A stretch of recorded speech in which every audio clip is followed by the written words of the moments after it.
the High Commissioner of Bangladesh.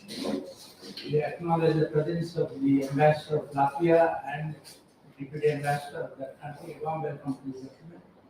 We also acknowledge the presence of Mr. Islam, the Deputy High Commissioner, and Mr. Mahmood, the Minister of Press. So those of you who visit Bangladesh for professional reasons, you might like to interact and get to know them. May I request you to kindly raise your hand or stand up? He is the Deputy High Commissioner and he is Minister of Press. So after the period is over, perhaps you can interact.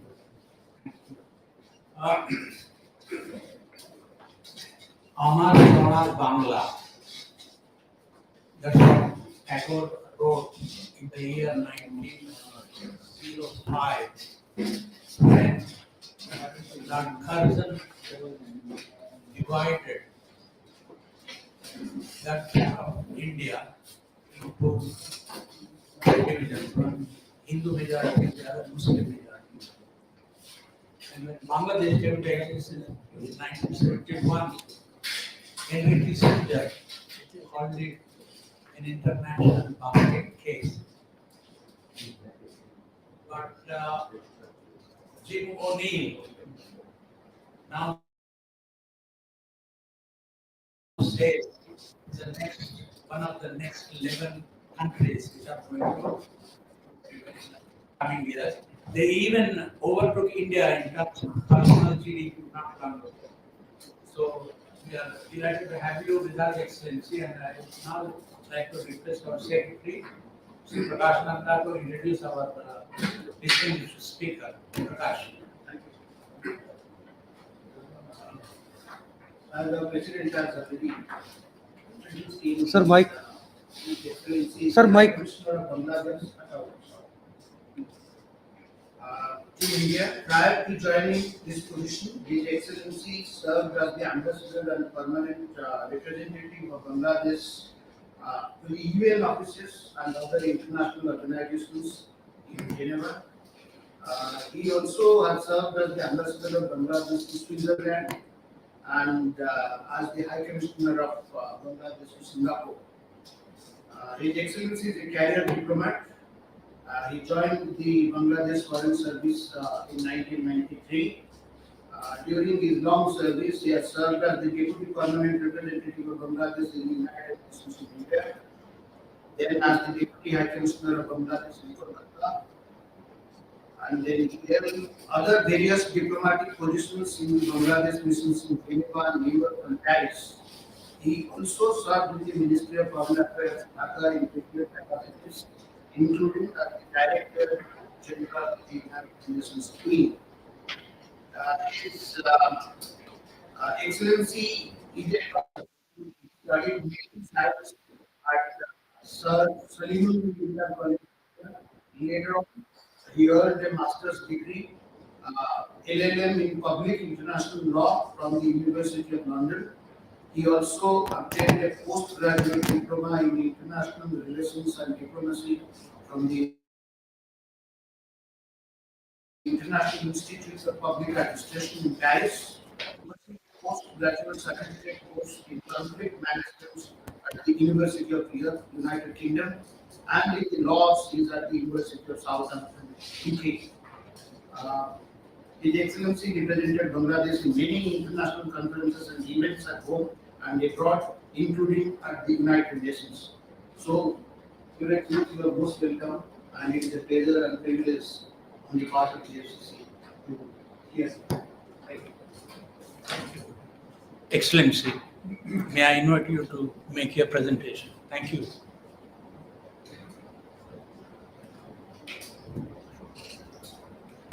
Thank you for a very kind introduction. And all those accolades. Chair of the section, Mr. Very well, Mr. Congress. So, good friend, Ambassador. of Latvia to India and friends from media, ladies and gentlemen. A very good evening to you all. This is my first um,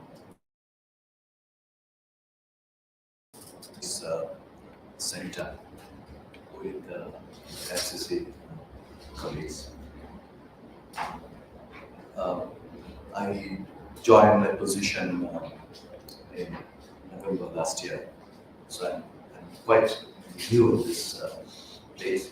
So whatever I say, it may not be very deep in now because my personal experience has not yet been matured enough.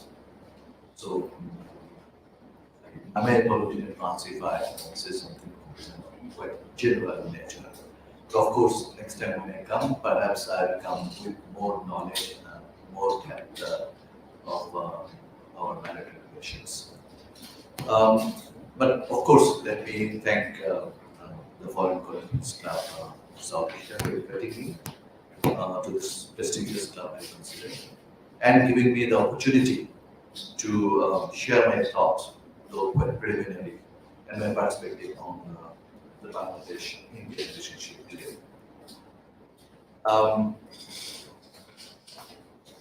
I stand before you at a time when both Bangladesh and India have reached a historic milestone of more than 5 decades long relationship. I pay my solemn tribute to our father, the nation of the Bishop One, who laid a solid foundation of this ever evolving relationship. The closeness of this friendship, Bangladesh and India, was aptly demonstrated during our War of Liberation in 1971. I recall with gratitude, and I do it every time I make a formal speech anywhere I go. The support of the then government of India and the people of India during those critical days of our struggle for nationhood. Today, Bangladesh-India ties are diversified, multifaceted, dimensional. The framework of bilateral cooperation encompasses all possible avenues, including trade and investment, power and energy, transport and connectivity, science and technology, defense and security, and many more. Vibrant people to people contact and support across the political spectrum in both countries continue to nourish our bilateral relations. Bangladesh and India share 4,096 kilometers of border, which is the fifth longest border. The leadership of prime ministers of both the countries, Mr. Sheikh Hasina in Bangladesh and Prime Minister Narendra Modi in India. The Bangladesh Land Boundary Agreement came into force following the exchange of instrument of ratification in June 2015. It proved again that the issues with neighbors can be resolved through mutual goodwill, spirit of friendship, and good neighborhood. Yes. Bangladesh's principled and unequivocal position is to deny terrorism in any form and not to allow its territory to be used against the interest of any country, including India. This has significantly boosted up confidence of both sides. On the other hand, a stable, strong, and friendly neighborhood is important for any country, be it big or small. We happily note that due to our government's proactive initiatives, the northeast region of India is now enjoying the benefits of continued development, peace, and stability.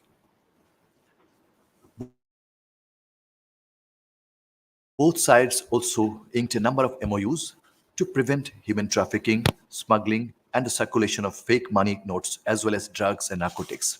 Some mechanisms are also in place to further cooperation between the two border security forces and coast guards to effectively meet any unconventional security threats. And we just had the annual meeting of two border security forces, BGB of Bangladesh and Border Security Force of India, just a few days ago. The defense engagements between Bangladesh and India have also been steadily developing in recent years. Currently, Bangladesh is India's largest trade partner in South Asia, and India is the second largest trade partner of Bangladesh. Bilateral trade between the two countries has consistently increased over the past decade.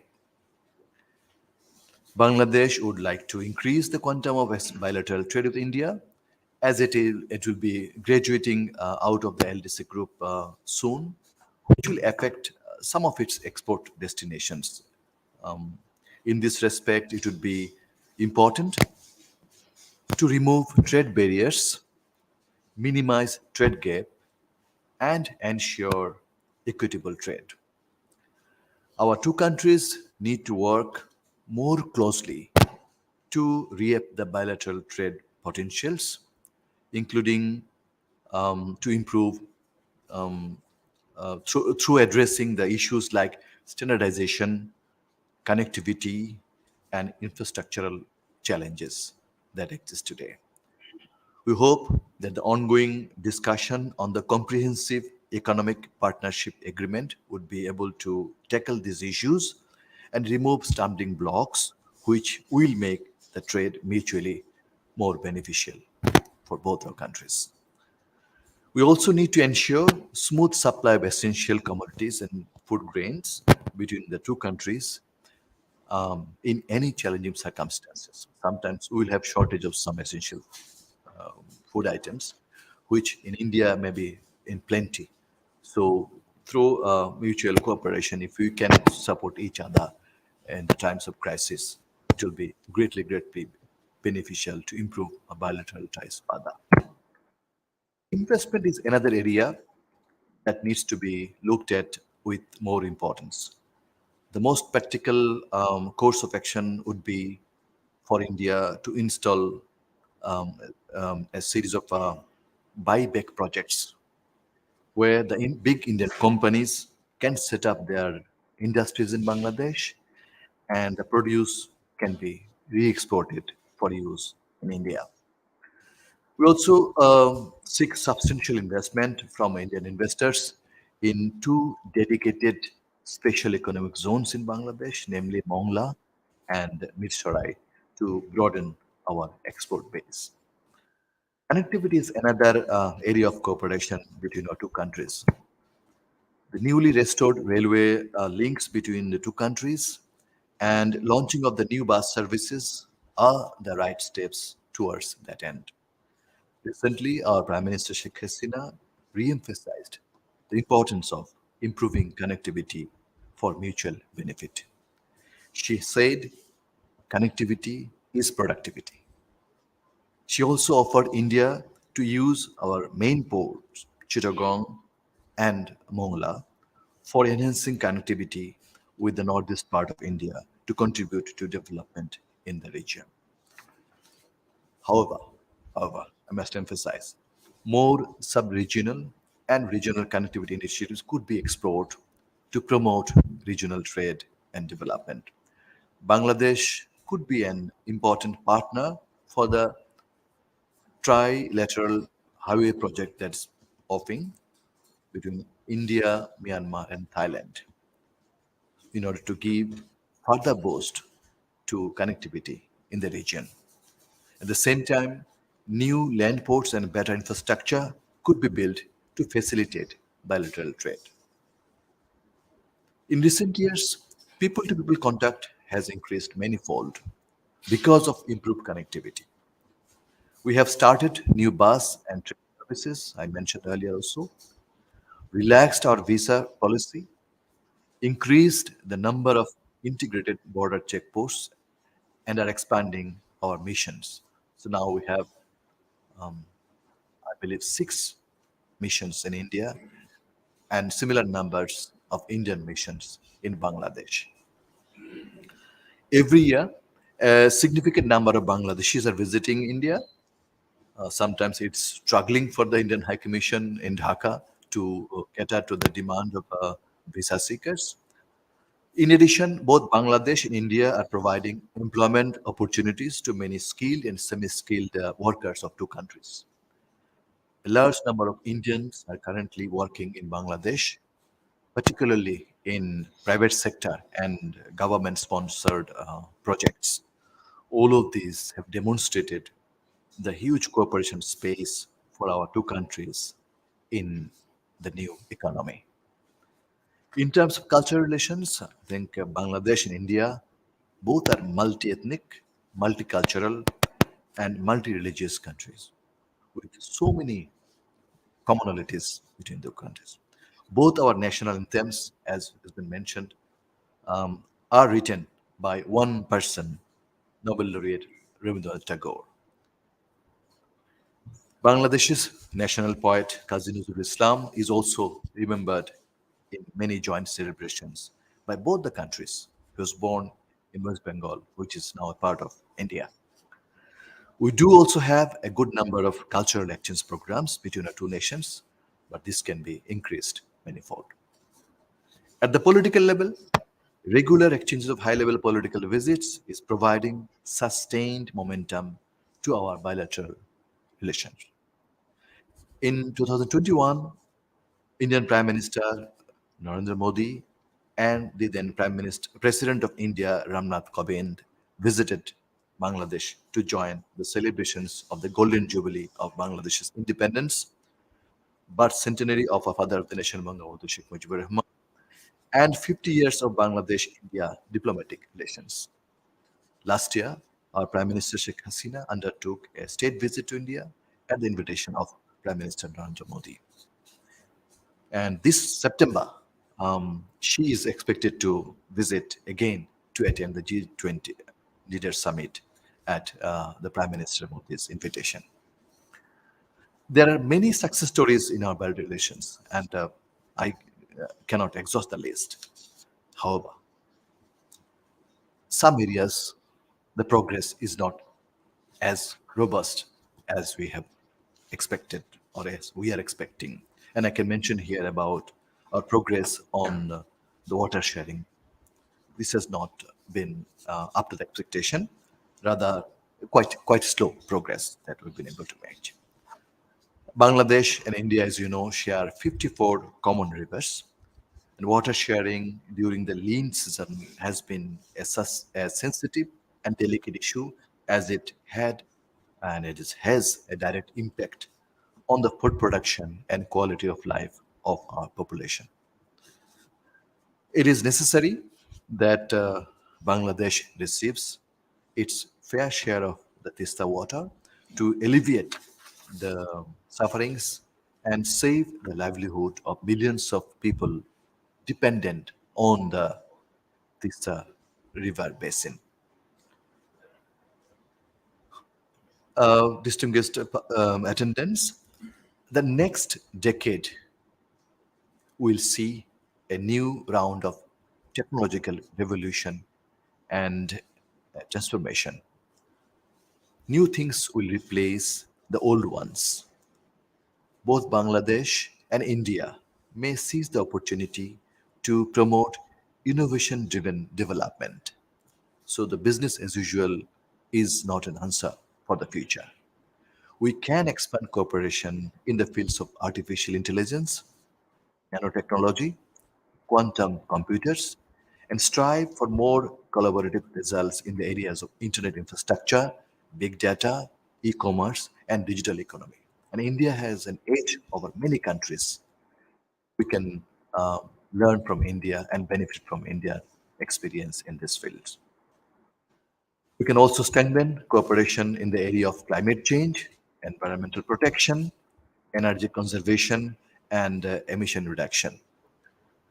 As you are aware, Bangladesh has been hosting more than 1.1 million Rohingyas who fled violence in Myanmar.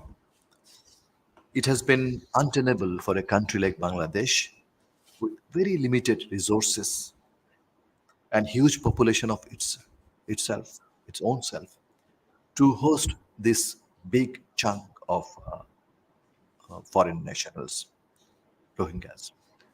We hope that India, as a key country in the region, would stand by Bangladesh in finding a durable solution to the crisis, including through actively engaging with Myanmar in ensuring repatriation of the forcibly displaced Rohingyas from Bangladesh to the motherland at the earliest possible.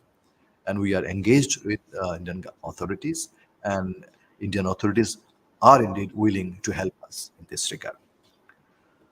So, in a nutshell, in one sense, if I say, um, as neighbors, Bangladesh and India are having the best of relations now.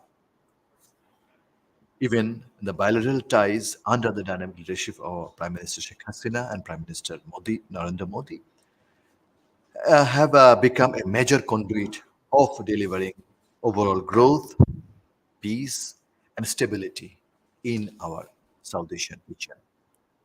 Dear friends, today's Bangladesh is among the fastest growing economies in the world. Bangladesh's strategic location has made it an emerging hub for regional connectivity, foreign investment, and global outsourcing. Under the leadership of our Prime Minister, we have achieved remarkable progress in socio-economic development. We now aspire to make our country a smart Bangladesh by 2041. The government and the people of Bangladesh are committed to leaving no stone unturned to realize this dream. In our journey of development, India remains as one of our trusted and steadfast partner since the very beginning. Today, the partnership has expanded from traditional political and diplomatic relations to a special one.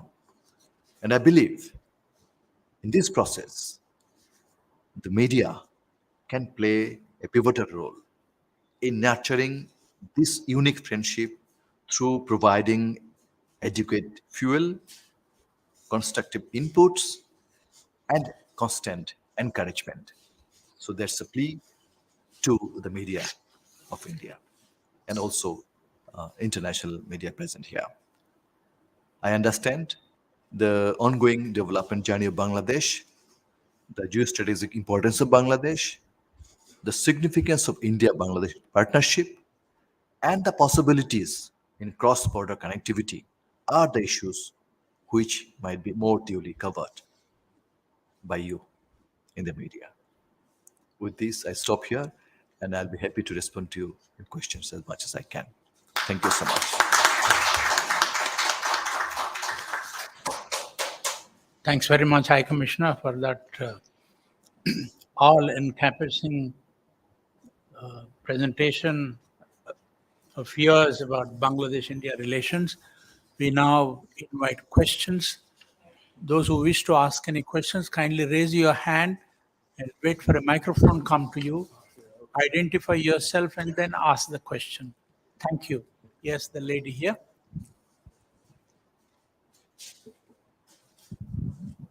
Good evening, His Excellency. I am Bini Yadav from the Asian Newsmakers. I have two questions. You just said that by 2041, you have plans to make Bangladesh a smart Bangladesh. So I would like you to please elaborate what are these things. And second, I would like your remarks over the growing climate change impact on Bangladesh and how it is preparing itself. Thank you. Should I? Yeah. Thank you. Um, you know, it is always good to have a plan, a vision, so that you can work resolutely to achieve the vision. So, since the government, this party coming to place, Honorable Prime Minister has launched a program called Vision 2021, and we have made significant progress in achieving the vision. And in that, there was a slogan called Digital Bangladesh. So we adopted the new technology, information technology, and incorporated that within all sections of the governance. So we thought that with the evolution of even information technology, we should aspire to achieve more. So the next target is to reach Smart Bangladesh. So it's the next step of Digital Bangladesh. So it's a slogan, and the government is committed to work to achieve the target on time. It's 2041 has been decided. On the second question of climate change, this is an issue from which all our countries are suffering. But Bangladesh is one of the worst hit country uh, impacted by climate change. And as you know, it's a populous country and it's a deltaic country. Um, it's very near to the sea level. If there is a sea level rise of 1 meter, one third of our country will go underwater, the coastal areas, which will impact roughly 30 to 40 million people. So it's a big challenge for us. As we ourselves are trying, we're also looking forward to receiving international support. The two issues, adaptation and mitigation, we think that on both uh, sides we need improvement. We are building infrastructures in the coastal areas to protect people from erratic climate events like cyclones or other kind of storms and tidal surge. But as you know, as a developing country, we have resource constraints, and that's why we internationally we we press for support, both financial as well as technological. Climate change is an issue which only with resources we cannot be able to resolve. We also need technology, which is we call it green technology, which is sustainable, which will help us develop in a sustainable way. So this is what we are doing and where we are now. Thank you. Thank you. Sanjay? Yes, sir. I'm Sanjay. I work with Arab News. My question is related to the elections in Bangladesh. Recently, the US warned that if there is a tampering in elections or if there is um, any kind of say, um, bungling in the elections, uh, there would be denial of visas to Bangladeshis. And your prime minister also clarified and all. Why you think that Bangladesh elections come under suspicion, and how you are going to assure your people and international community that elections that's going to happen in January are going to be free and fair, and the opposition can participate uh, without any concerns. My second question is also like you talked about economy, but the recent reports that I read in the media, international media, and all expressed grave concerns about the way the economy is moving in your country. And they said that despite all the efforts, you could not manage to move beyond that garment sector. 83% of the country's economy is still dependent on that. And Bangladesh is facing acute crisis of payment, and the dollar has the dollar prices in your country. The taka has really gone down. So how will you address that? Thank you. And I knew that this issue, election issue, will come in the discussion today. I would answer to this in a different way. You see, the government has taken note of the announcement of made by the US government, Secretary of State. We view this announcement in the broader context of our government's unequivocal commitment to holding a free, fair elections at all levels, for upholding the country's democratic process. And our Prime Minister has mentioned that in her several public statements.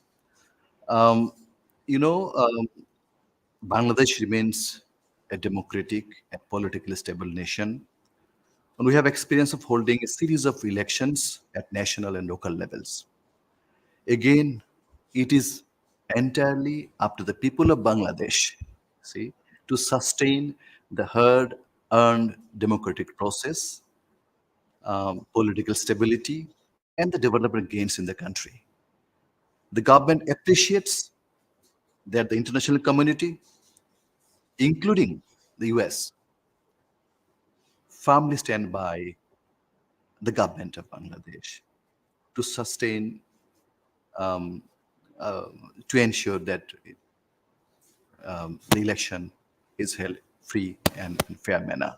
The government is committed to holding it, and we seek support from international community. On your second question about your concern about economy, as you know, I think almost all countries in the world are suffering from economic hardship because of two reasons. First is the COVID pandemic.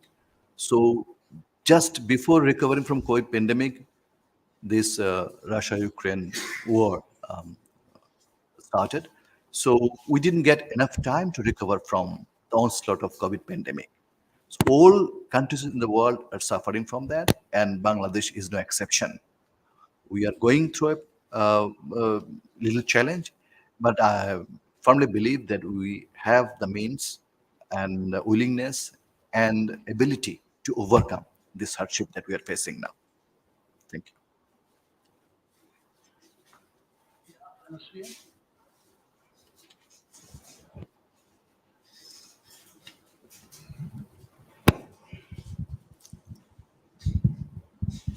I'm Dinesh Sharma. I'm a freelance journalist. Government of India is trying to promote the use of local currencies in trade with the neighbors. So, what is the position of Bangladesh on that for the use of Indian currency in foreign trade? Yeah, thank you. Um, yes, there is a proposal to use local currency for bilateral trade. Our government has examined it, and I think a decision has already been taken by our government to explore the possibility of doing trade in local currencies. But there are some formalities. I think at the moment they're trying to complete these formalities to really start doing transactions in local currencies. It's in the pipeline. It's going to happen. Thank you. Your Excellency, Namaskar. I'm Anusuya Basu. I work with the BBC. Uh, I've been following the Rohingya problem for over 2 years now, and there's been lots of changes in the sense that the government has managed to relocate a large section of the Rohingya population to Bhashanchar. Having said that, there's been a lot of delay in the repatriation process. Um, we got to learn from different quarters that there's been some arrangement with Myanmar on sending a small group of Rohingyas there. That's number one. How is that progressing? Number two, there were some talks of issuing the Rohingya refugees with certain identity cards in terms of voting rights or perhaps access to, your social program. So, is there any further development on this? Thank you. Thank you. You see, our position has been always that the problem has started. The origin of the problem is in Myanmar. So solution has to be found in Myanmar. So for that, repatriation is our main goal, and we are working to make that happen. But as you know, for the repatriation to take place, we need the other side. That means the Myanmar authorities to also agree and cooperate with us. Um, we are committed for repatriation, which is voluntary and secure and dignified. So if the Myanmar side um, guarantees these things, we will work with them for the repatriation. We will seek, as I also mentioned in my initial presentation, support and from any friendly countries, including India. We are not ruling out our consultation with the Myanmar side. We are also welcoming any mediation if it is possible, because our ultimate goal is repatriation of this large community over in Bangladesh. You know, Bangladesh is a populous country. We cannot afford to keep 1.1 million Rohingyas forever. So this is our primary target. We are doing as much as possible on our part to provide them their to support them, their ensuring their living, food, and other subsistence. That's what we can do, and that's what we are doing. And we also appreciate the international community who are supporting us in providing them these basic necessities. But ultimately, our goal is to send them back to the place of origin, country of origin, Myanmar. Thank you. Talking about some identity cards, benefits. You see, I think they have an identity card, so I am not aware of anything beyond that. This is what was reported in the news. When we started I haven't seen that report, so I'll not be able to comment on that. Yeah, good evening, High Commissioner, sir. I'm myself Chandan Kumar, freelance journalist. I have a question. Sir, is everything sorted now with the regarding the controversy over the Akhand Bharat map in the parliament? Thank you. I also knew that this question is coming to me. Huh? Actually, what I can say that we are informed that a mural has been installed in the new Parliament building of India, which looks like a map. What we have come to know from our Indian authorities is that it's it's the extent of Emperor Ashoka's reign, and the mural was erected as a symbol of the responsible and people-oriented governance under Emperor Ashoka at that time. And the main idea behind the installation of the mural was to depict the history of ancient India, especially the reign of Emperor Ashoka. So, I mean, this has been promoted in the media as Akhand Bharat, but as we understand, it's the Ashoka's empire. Thank you. Yes, please. Thank you, Your Excellency. This is Shubha Jyoti from BBC News. Taking cue from what my fellow journalist has asked on Bangladesh election, we all know the election is due in a couple of months' time, and it has always been a very politically intense, electrifying, charged affair in Bangladesh, the election. Now, my question is Bangladesh expecting any specific support or solidarity from India in its democratic, in the most crucial democratic endeavor? And if yes, in which form? Thank you. You see, Bangladesh, like any self-respecting country, attaches its highest importance to the value of sovereignty and the freedom to decide its own course of action, be it national or international. And it is for the betterment of its people. We would expect our friendly countries to support our democratic process, to support our development endeavors. And India being a friendly country, we would expect that. That much I can say as a diplomat. Thank you.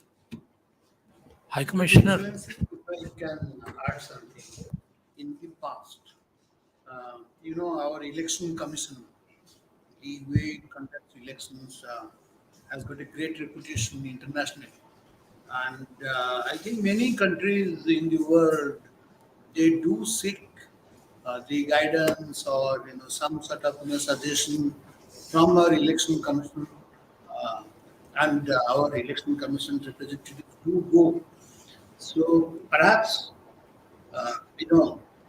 there is an impression that maybe our election commission will be requested to go to Bangladesh to suggest or assist in the election process.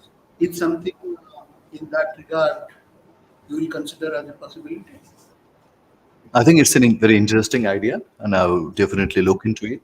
But it's um, up to the election commission if they consider that they need capacity building or better understanding of electoral process from any country, including India. High Commissioner, your Prime Minister had announced in Chittagong some time ago that elections will be held in the first week of January next year. She's already won 4 unprecedented terms as Prime Minister. She completes 19 years. That makes her the longest ruling female head of government in the whole world. Last Saturday, the Jamaatul Islami was given permission to hold a meeting, and after a gap of 10 years. Does that indicate that the Jamaat-e-Islami will now be allowed to fight elections? The opposition BNP has been demanding that there should be a non-partisan, non-political, neutral caretaker government to oversee the electoral process. But Prime Minister Sheikh Hasina has categorically ruled out that possibility because the last time the experience was not so pleasant. So, what is your reading of the situation? Thank you. Thank you. I expected only one question on election. I think there are so many questions related to elections. I feel a bit overwhelmed. What I can say is that, first of all, about the meetings and all that, like you, I'm living in New Delhi, so I would know the context under which they were allowed to, hold this gathering or meeting. But on the other side, about the demand for neutral, whatever you said, this has been a long-standing demand of the opposition parties, and our court, Supreme Court, has already given a verdict on that. So the government is trying to comply with that verdict. So that much I can say. I mean, not beyond that. But the demand has been there for quite some time. Thank you. Non-election related questions, please. Gautam? I have one more question. Sanjay? Yes. Sir, this is regarding, I keep on talking with the civil society members in Bangladesh.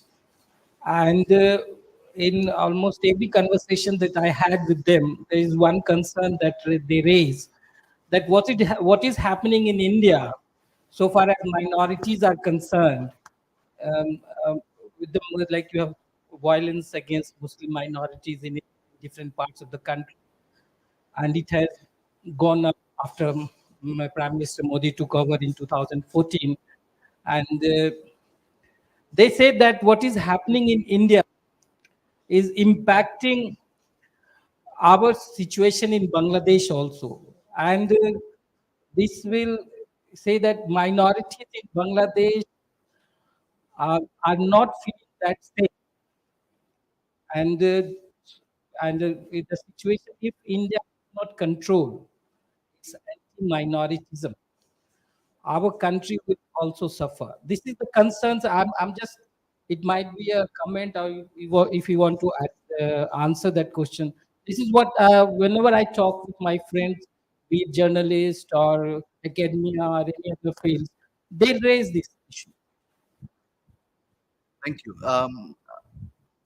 Honestly, I don't want to comment on the comment of civil society and other individuals. I don't think it would be proper for me. It's if it is the views of some people, let's be it as it is. I represent a government, so I think I rather not to comment on that. Thank you. Yes. Yeah, please.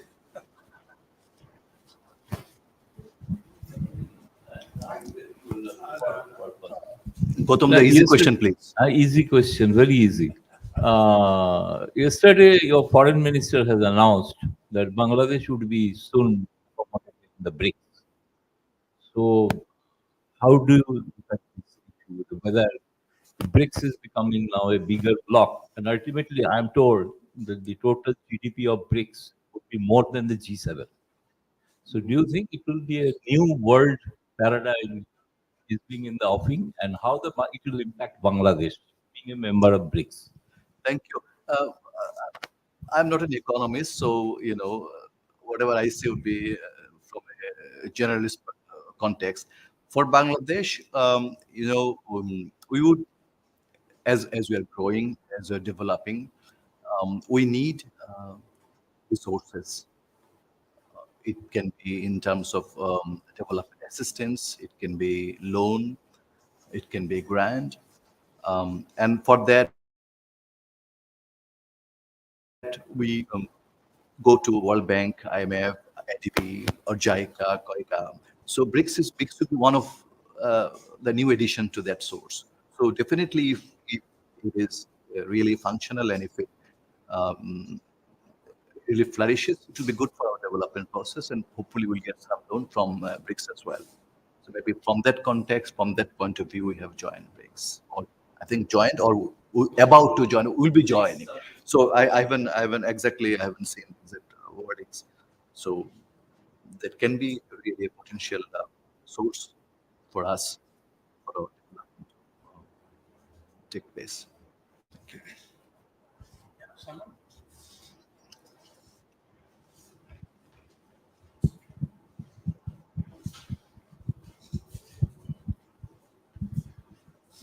Excellency, I'm Shomo Bandhavadhyay. I represent Pothomalo. Recently, you had been to Srinagar to attend G20 meeting. What is your impression about the life and everything in Srinagar especially after the revocation of 370? How did you visualize? Thank you. Shamada, I don't think it's an easy question, but anyway, I'll try to answer. As you know, Bangladesh is an invited country to G20. So we try to respect that and try to contribute in the process. There are so many working groups, different tracks of consultations to come up to an agreed conclusion. So one of the track is tourism track, and there have been, I think, total 4 meetings slotted, and the third meeting was held in Srinagar. We participated in that meeting, but of course, as you understand, in any kinds of international meetings, you have a set program and you go by the program. You don't have the freedom to go out of the program and mix with the local people or go whatever you want. So according to the set program, we had to follow the set program, and whatever experience we have gathered is the set program. It's a beautiful place, fantastic, fabulous, and I feel like going again to that place as a private individual, as a tourist, not for any official business. So that constrained us to see the place because it was on an official visit. Thank you. Yes. Hi, my name is Sanjeev. India and Bangladesh, they are having very good trade relationships, and a lot of business is being generated between both the countries. What are the new avenues which you want to create, or which you want Indian companies to support, or Bangladesh companies want to get support from India? Yeah, you see, the trade is rapidly uh, increasing. You see, in 2010, we had, I think, or even 2019, only $10 billion. Now it is almost 18 billion. So it's a significant improvement. So it's happening because obviously ease of doing business, because we have established many ICPs or LCD, we call it, LCS across the border. Um, we have now in operation the river and road. Of course, rail is there. Trucks are loaded in this side and crossing the border in Banapol, Petrapol. So I think it is improving because both the governments are taking positive steps to improve trade relations, and it will continue to improve. There are some kind of smaller issues. We sometimes call it non-tariff barriers. Um, those things we are trying to resolve. And as there will be more outposts across the border, trade will increase, and it is increasing significantly. We are working on non-tariff barriers. For example, for jute export from Bangladesh, we suffer from anti-dumping duties. Hopefully, we hope that this will be removed sooner. So we are working on other kinds of obstacles to which are hindering further progress in trade relations. But both the sides are very serious, sincere, and working to increase the quantum. And there is huge potential. Before I invite Simran to propose a vote of thanks, I want to make a couple of announcements. On Monday, we have a discussion on Parsis, which is a religious minority which migrated to India 1,000 years ago, and it's a diminishing community. A colleague, Kumi Kapoor, has written a book about that. We are going to have a discussion. On the 26th of next month, the Bangladesh Information Minister will be here. He'll be talking to us, and we want to use that occasion to celebrate or have a Bangladesh evening here, a cultural program, and Bangladeshi food, and so on and so forth. So please wait for the announcement. May I now request Simran to propose a vote of thanks. After that, we will present a memento to the High Commissioner for gracing our event. Sir, let me express our heartfelt gratitude. Thank you so much for coming to the FCC and for this really lively discussion. I would also like to thank other members of the High Commission who have accompanied you. We've had a pleasure hosting all of you and this great discussion. Also, this discussion was streamed live on the Facebook account of FCC, and a recording of this will be available on the FCC website in case you ever want to access it in the future. Once again, deep gratitude. Thank you so much. Thank you, Excellency. This is a small gift from the FCC.